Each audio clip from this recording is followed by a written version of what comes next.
जय संतोषी माँ। मंगलाचरण सिद्ध सदन सुंदर वंदन, गणनायक महाराज दास आपका हूँ सदा, कीजियो जन के काज। जय शंकर जय गंगाधर, जय जय उमा भवानी, सिया राम कीजिए कृपा, हरि राधा कल्याणी। जय शारदा जय लक्ष्मी, जय जय गुरु दया, देव विप्रे गो सतजन, भारत देश विशाल, चरण कमल गुरु जन के नमन करूं। धीर धरो महाकाल, मोह घर सुख संपत्ति भरो, देख कर शुभ आशीष, मातु शरण हूँ आपकी, दो श्री और संतोष। संत जन के चरण हित, खर्च होय मम कोष। माँ संतोषी तोष दो, ओ भटकन से दूर, तब सेना में मन लगे, अहंकार हो चूर। बोलो संतोषी मात की जय हो। माँ संतोषी व्रत कथा और माँ संतोषी व्रत का महत्व और विधि। संतोषी माता के पिता गणपति और माता रिद्धि सिद्धि हैं। इनका परिवार धन धान्य सोना चांदी मोती मूंगा तथा रत्नों से भरा है। पिता गणेश की कृपा से दरिद्रता और कलह का नाश होता है। घर में सुख शांति, बाल गोपाल से भरा परिवार, व्यापार में लाभ ही लाभ और मन की सर्व कामनाओं की पूर्ति होती है और शोक विपत्ति चिंता आदि सब दूर होते हैं। कथा प्रारंभ करने से पहले पवित्र स्थान पर एक तांबे का कलश जल से भरकर रखे। उस कलश के ऊपर एक कटोरी में गुड़ और चना रखे। ध्यान रहे प्रसाद सदा सवाया ही चढ़ाया जाता है, जैसे ₹1.25 का, ₹2.5 का आदि अपनी क्षमता के अनुसार ही प्रसाद ले। माता प्रेम व श्रद्धा की भूखी है, मात्रा की नहीं। कथा कहने वाला अपने सीधे हाथ में गुड़ व चना रखे और कथा श्रवण करने वाला समय समय पर संतोषी मात की जय हो बोलते रहे। कथा समाप्त होने पर आरती करे तथा कलश में रखा जल पहले पूरे घर में छिड़के, फिर शेष जल तुलसी जी को चढ़ा दे।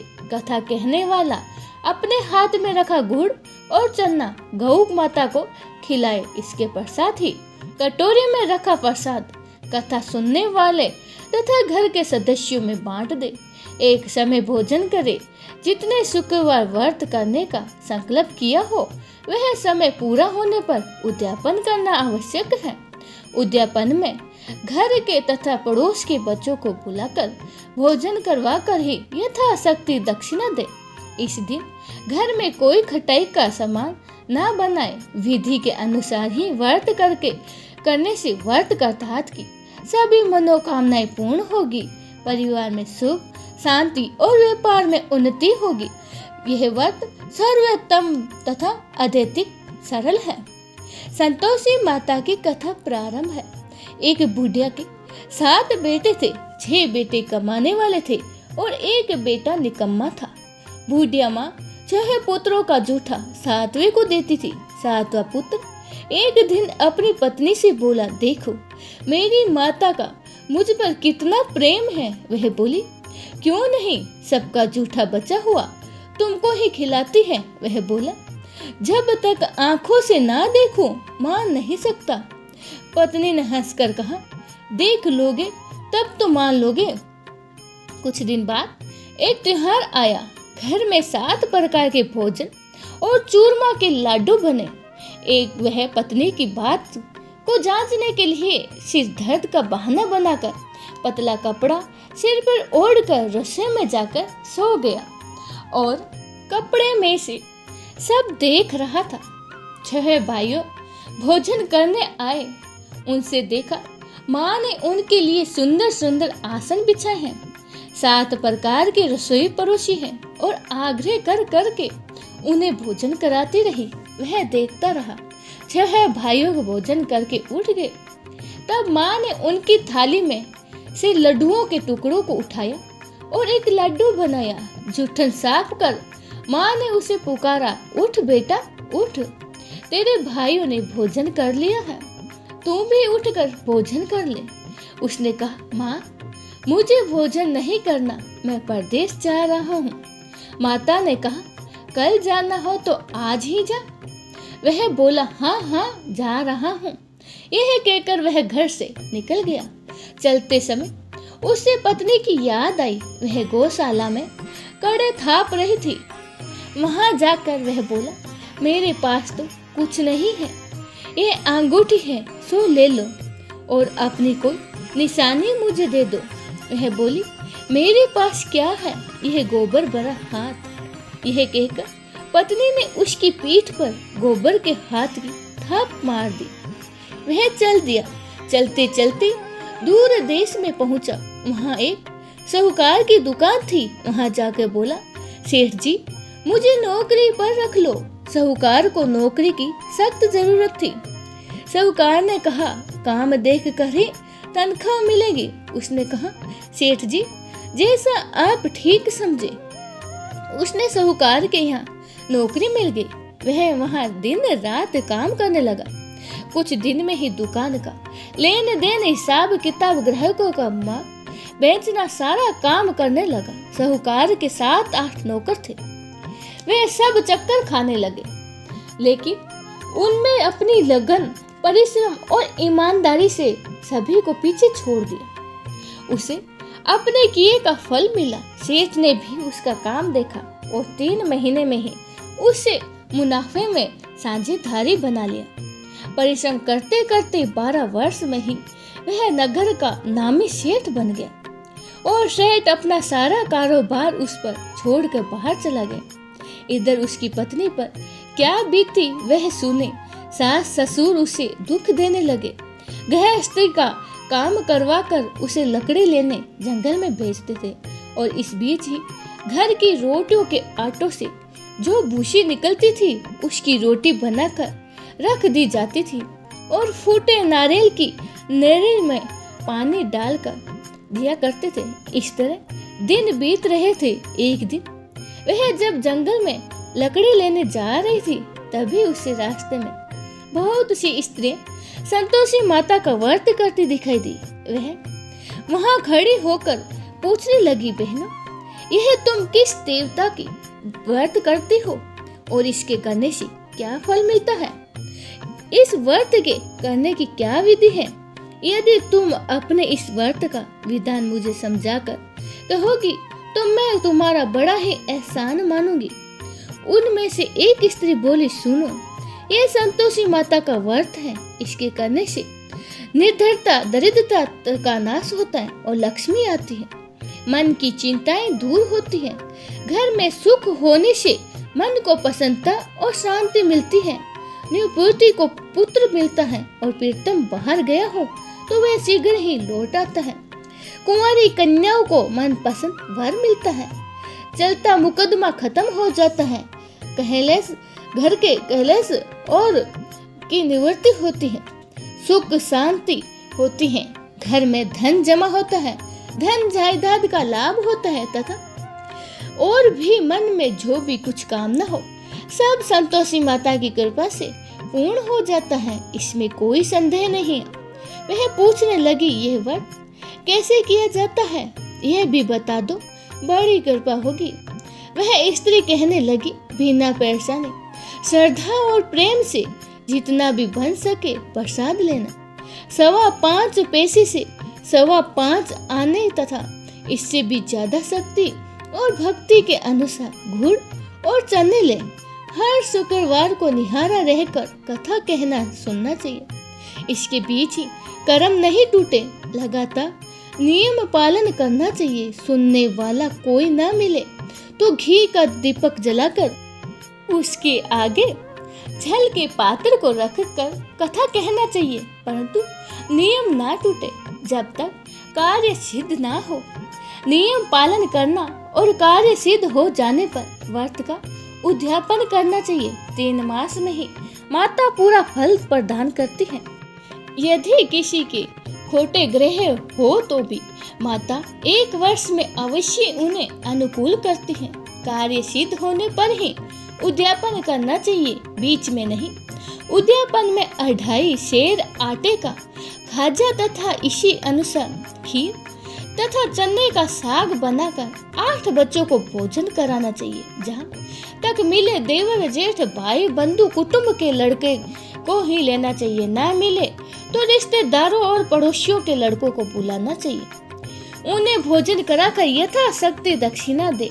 माता का नियम पूरा करना, ध्यान रखना उस दिन घर में कोई खटाई ना बने। यह सुनकर वह वहां से चली गई और रास्ते में लकड़ी के बोझ को बेच दिया और उन पैसों से गुड़ चना ले माता के व्रत की तैयारी कर ली। आगे चली गई। रास्ते में संतोषी माता के मंदिर में जाकर माता के चरण में लेट गई और विनती करने लगी, हे माँ, मैं दीन हूँ, निपट मूर्ख हूँ, व्रत के नियम कुछ नहीं जानती, मैं बहुत ही दुखी हूँ। हे माता, मेरा दुख दूर कर, मैं तेरी शरण में हूँ। माता को दया आई।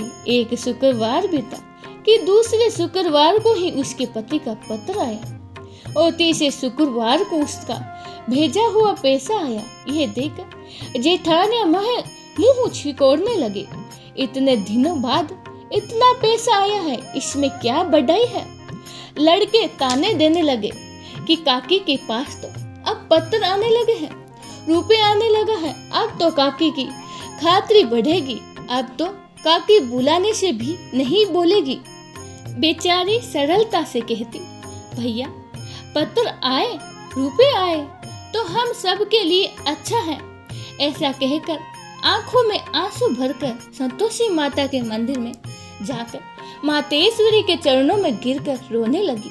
माँ, मैंने तुझसे पैसे नहीं मांगा, मुझे पैसे से क्या काम, मुझे तो अपने सुहाग से काम है, मैं तो अपने स्वामी के दर्शन और सेवा मांगती हूँ। तब माता ने प्रसन्न होकर कहा, जा बेटी, तेरा स्वामी जल्दी ही आएगा। ये सुन खुशी से वह बावली होकर वह अपने घर आकर काम करने लगी। संतोषी माँ विचार करने लगी, इस भोली पुत्री से मैंने कह तो दिया कि तेरा पति शीघ्र आएगा, पर आएगा कहाँ से, वह तो इसे सपने में भी याद नहीं करता। उसे इसकी याद दिलाने तो मुझे ही जाना पड़ेगा। संतोषी माता ने उस बुढ़िया के बेटे को सपन में समझाया, पुत्र, तेरी घरवाली कष्ट उठा रही है। वह बोला, हाँ माता, यह तो मुझे भी मालूम है, परंतु क्या करूं, वहाँ कैसे जाऊं, परदेश की बात है, लेने देने का सारा हिसाब किताब है, कोई जाने का रास्ता नजर नहीं आता, आप ही कोई राह दिखाइए कि वहाँ कैसे जाऊं। माँ कहने लगी, सवेरे नहा धोकर संतोषी माता का नाम ले, घी का दीपक जला, दंडवत कर और दुकान पर जाकर बैठ जा। देखते देखते ही तेरा लेन देन चुक जाएगा, जमा माल बिक जाएगा, सांझ होते होते धन का ढेर लग जाएगा। वह अगले दिन सुबह बहुत जल्दी उठा और उसने अपने मित्र बंधुओं को, परिचितों को सपन में माता द्वारा कही बात को सुनाई। वह सब उसकी बात सुनकर उसकी खिल्ली उड़ाने लगे। वह कहने लगा कि कभी कभी सपने की बात भी सच होती है। एक बूढ़ा व्यक्ति बहुत समझदार था। वह बोला, देख भाई, मेरी बात मानो तो इस तरह सच या झूठ कहने के बदले देवता ने जैसे कहा है वैसा ही करना चाहिए, तेरा क्या जाता है। बूढ़े की बात मानकर नहा धोकर उसने संतोषी माता को प्रणाम किया, फिर घी का दीपक जलाकर दुकान पर जा बैठा। शाम तक धन का ढेर लग गया। वह हैरान हुआ, मन में संतोषी माता का नाम लेकर प्रसन्न होकर घर जाने के वास्ते गहना, कपड़ा व सामान खरीदने लगा। सब काम से निपट कर अपने घर को रवाना हुआ। उधर उसकी पत्नी जंगल में ही लकड़ी लेने गई। लौटते वक्त थक जाने के कारण संतोषी माता के मंदिर पर विश्राम करने बैठ गई। यह तो उसका रोज रुकने का स्थान था। धूल उड़ती देख उसने माता से पूछा, हे माता, यह धूल कैसी उड़ रही है। माँ ने कहा, हे पुत्री, तेरा पति आ रहा है, अब तू ऐसा कर, लकड़ियों के 3 बोझ बना, एक नदी के किनारे रख, दूसरे मेरे मंदिर पर और तीसरा अपने सिर पर रख। तेरे पति को लकड़ी का गट्ठा देखकर मोह पैदा होगा, वह वहां रुकेगा, नाश्ता पानी बना खाकर माँ से मिलने जाएगा। तू लकड़ी का बोझ उठाकर जाना और बीच चौक में गट्टा डालकर 3 आवाजें जोर से लगाना। लो सासू जी, लकड़ियों का घट्टा लो, भूसी की रोटी दो, नारियल के खोपरे में पानी दो, आज कौन मेहमान आया है। संतोषी माँ की बात सुनकर वह बहुत ही अच्छा माँ कहकर पसंद मन से लकड़ियों के 3 घट्टे बना लिए।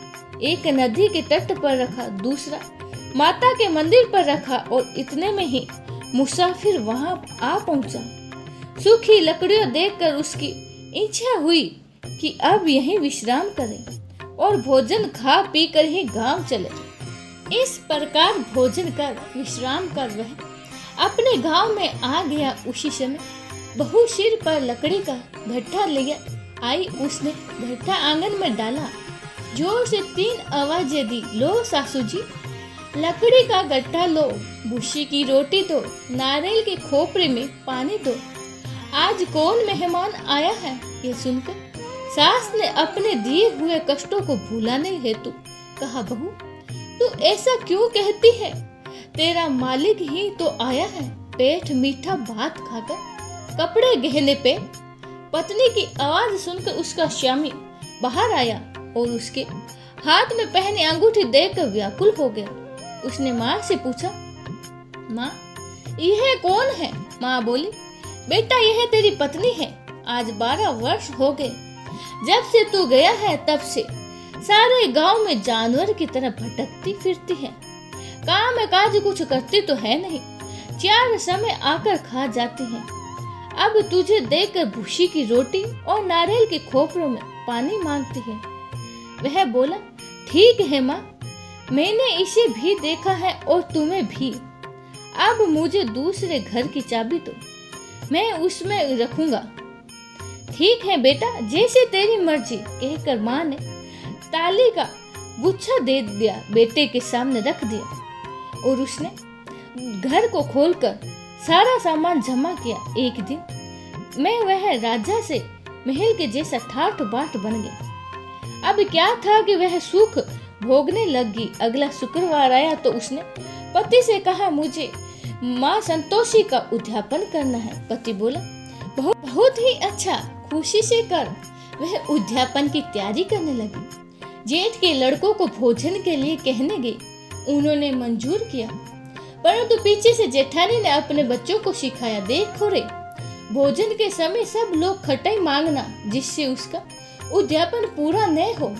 लड़के भोजन करने आए, खीर पेट भर खाई, परंतु बात याद आते ही कहने लगे, हमें कुछ खटाई खाने को दो, खीर खाना हमें भाता नहीं, देखकर अरुचित होती है। लड़के उठ खड़े हुए, बोले, पैसे लाओ। भोली बहू कुछ जानती नहीं थी, उसने उन्हें पैसे दे दिए। लड़कों ने बाजार जाकर उन पैसों से इमली खरीद कर खाई। यह देखकर बहू पर माताजी ने क्रोध किया। राजा के दूत उसके पति को पकड़ कर ले गए। जेठ जेठानी मन माने खोटे वचन कहने लगे, लूट लूट कर धन इकट्ठा कर लाया है, सो राजा के दूत उसे पकड़ कर ले गए। अब सब मालूम हो जाएगा जब जेल की रोटी खाएगा। बहू से ये वचन सहन नहीं हुए, वह संतोषी माता के मंदिर गई और कहने लगी, माता तुमने यह क्या किया, हंसा कर क्यों रुलाने लगी हो। माता बोली, पुत्री तुमने मेरा व्रत भंग किया है, इतनी जल्दी सब बातें भूल गई। वह बोली, माता भूली नहीं हूँ, न ही कुछ अपराध किया है, मुझे तो लड़कों ने भूल में ढाल दिया था, मुझे क्षमा करो माँ। माँ बोली, ऐसी भूल भी कहीं होती है। वह बोली, माँ अब भूल नहीं होगी, अब बताओ मेरे पति कैसे आएंगे। माँ बोली, पुत्री जा, तेरे पति तुझे रास्ते में ही आते मिलेंगे। वह मंदिर से निकली, बाहर आई तो रास्ते में उसके अपना पति आता मिला तो उसने पूछा, कहाँ गए थे। वह बोले, इतना धन कमाया है तो उसका कर राजा ने मांगा था, वह भरने गया था। वह प्रसन्न होकर बोले, भला हुआ, अब घर चलो। फिर अगला शुक्रवार आया, वह बोली, मुझे माता का उद्यापन करना है। पति ने कहा, ठीक है करो। फिर वह जेठ के लड़कों से भोजन करने को कहा। फिर जेठ के लड़के भोजन को कहने गए तो जेठानी ने लड़कों को सिखा दिया कि तुम पहले ही खटाई मांगना। लड़के भोजन करने बैठे, परंतु भोजन करने से पहले ही कहने लगे, हमें खीर पूरी नहीं भाती, जी बिगड़ता है, कुछ खटाई खाने को दो। बहू बोली, खटाई खाने के नहीं मिलेगी, खाना खाना है तो खाओ। उनको उठकर चले जाने का, पर उसने ब्राह्मणों के लड़कों को बुलाकर भोजन कराया, दक्षिणा दी और जगह उन्हें एक एक फल दिया। इससे संतोषी माता प्रसन्न हुई। माता की कृपा से 9 माह बाद उसको चंद्रमा के समान एक पुत्र की प्राप्ति हुई। पुत्र को लेकर वह प्रतिदिन संतोषी माता के मंदिर में जाने लगी। माँ ने सोचा कि यह रोज आती है, आज क्यों ना मैं इसके घर चली जाऊं, इसका आश्रय देखूं तो सही। यह विचार कर माता ने भयानक रूप बनाकर घुड़ और चने से सना मुख, ऊपर से सूंड के समान होठ, उस पर मक्खियां भिन भिनाती रही थी। दहलीज पर पैर रखते ही उसकी सास चिल्लाई, देखो रे, कोई चुड़ैल डाकिनी चली आ रही है, लड़को इसको भगाओ, नहीं तो सबको खा जाएगी। बहू रोशनदान से देख रही थी, वह प्रसन्न हो उठी। आज मेरी माता मेरे घर आई है। एक एक दूध पीते हुए बच्चे को गोद से उतारकर इस प्रकार उसकी सास क्रोध में आई और भरकर बोली, अरे रण, इसे देखकर कैसी उतावली हुई है, जो अपने बच्चे को पटक दिया। इतने में ही माँ के प्रताप से जहाँ देखा वहाँ लड़के ही लड़के नजर आने लगे।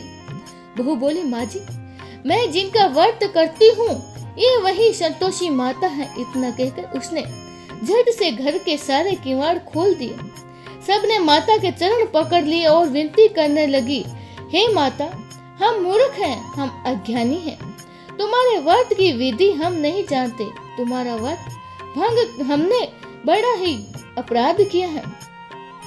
हे माता, आप हमारे अपराध को क्षमा करो। इस प्रकार बार बार कहने पर संतोषी माता प्रसन्न हुई। इसके बाद उसकी सास कहने लगी, हे संतोषी माता, आपने बहू को जैसा फल दिया है वैसा सबको देना। जो कथा कहता है, सुनता है और जो पढ़ता है उसको मनोरथ पूर्ण करना। बोलिए संतोषी माता की जय हो।